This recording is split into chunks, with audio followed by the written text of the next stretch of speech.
तुम इस बात को लेकर के मन में दुखी हो रहे हो कि मेरे कोई संतान नहीं है, लेकिन कल अगर भगवान कृपा से आपके संतान हो भी गई तो सुखी तुम फिर भी नहीं रहोगे, फिर भी तुम दुखी रहोगे।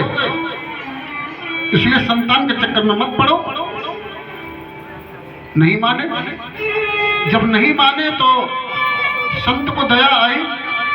संत ने अपनी झोली से निकाल करके एक फल दिया, कहा ये फल ले जाओ और इस फल को जाकर अपनी पत्नी को खिला देना। भगवान की कृपा रही तो तुम्हारी मनोकामना अवश्य पूर्ण हो जाएंगी। आत्मदेव ब्राह्मण वो फल लेकर के अपने घर पर आ गए। उन दिनों आत्मदेव ब्राह्मण की शाली भी आई हुई थी घर पर। दोनों बहनें बैठ करके बातें कर रही थी। इतने में ब्राह्मण फल लेकर पहुंच गए और बोले कि देखो देवी, ये एक संत का प्रसाद है, एक संत ने दिया है, तो आप इसे खा लेना। उन्होंने कहा कि इसको खाकर के संतान हो जाएगी, हो सकता है भगवान हमारी प्रार्थना सुन ले। धुंधली बोली कि तो ठीक है, लाओ मैं खा लूंगी, तुम जाओ अपना काम करो। बहुत दिनों में मेरी बहन आई है, मुझे उससे बातें करनी है, तुम जाओ मैं खा लूंगी। ब्राह्मण बेचारे सीधे साधे भोले भाले थे, विश्वास कर लिया कि अब ले लिया तो खा ही लेगी। एकांत में जाकर के बैठ गए और भगवान का भजन करने लगे।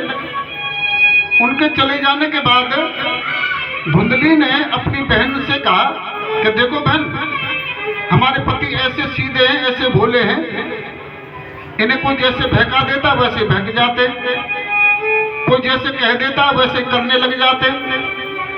अब देखो न जाने कहां से ये फल लेकर आए हैं और मुझसे फिर बदले में मुझे क्या मिला। इसलिए बहन मैं इन चक्करों में नहीं पड़ना चाहती, मुझे तो इन सब बातों से डर लगता है। धुंधली की जो बहन आई हुई थी उनसे मिलने के लिए, वो चालाक थी, वो बुद्धिमान थी। उन्होंने अपनी बुद्धि से काम लिया। धुंधली की बहन बोली कि तो देख बहन धुंधली, अगर तुझे संतान को जन्म देने में डर लगता है ना, तो तू चिंता मत कर।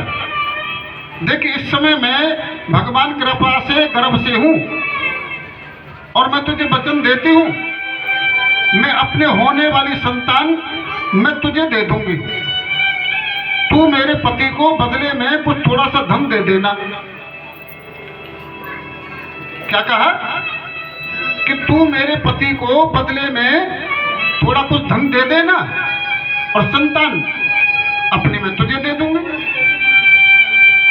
धुंधली ने जब ऐसा सुना तो धुंधली सुनकर खुश हो गई।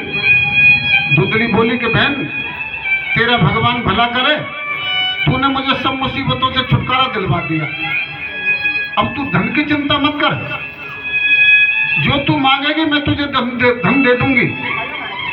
दोनों बहनों में बात पक्की हो गई।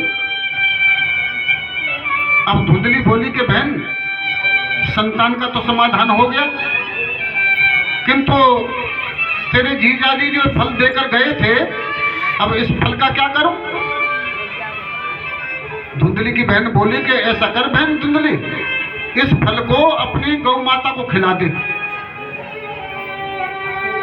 जीजाजी पूछे ना तो कह देना कि वो फल मैंने खा लिया और उसी फल के द्वारा ये संतान हुई है। मैं जानू या तू जाने। धुंधली ने ऐसा ही किया।